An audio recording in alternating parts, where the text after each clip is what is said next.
आज मैं आकांक्षा गुरु बहन आप लोगों को श्री वाल्मीकि रामायण का अयोध्या कांड का 102वां सर्ग सुनाती हूँ, जिसमें भरत का पुनः श्री राम से राज ग्रहण करने का अनुरोध करके उनसे पिता की मृत्यु का समाचार बताना है।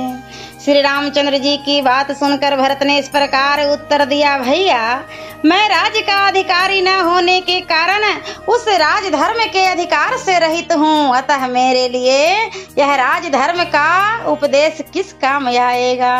नरश्रेष्ठ, हमारे यहाँ सदा से ही इस शाश्वत धर्म का पालन होता आया है कि ज्येष्ठ पुत्र के रहते हुए छोटा पुत्र राजा नहीं हो सकता।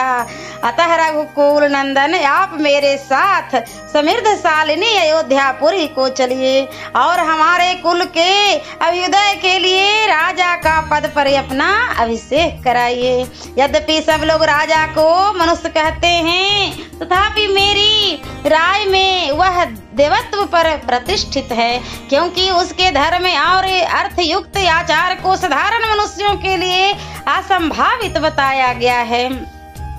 जब मैं कई देश में था और आप वन में चले आए थे, तब अश्वमेघ आदि यज्ञों के कर्ता और सत्य पुरुषों द्वारा सम्मानित बुद्धिमान महाराज दशरथ स्वर्ग लोक को चले गए।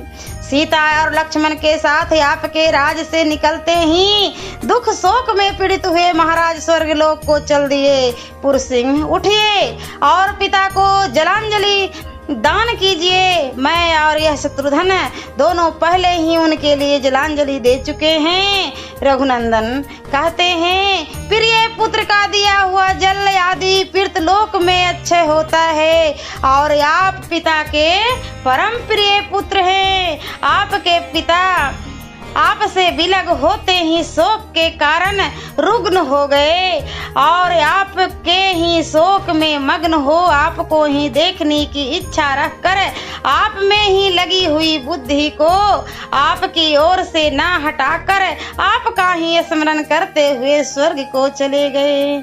सियावरे रामचंद्र की जय।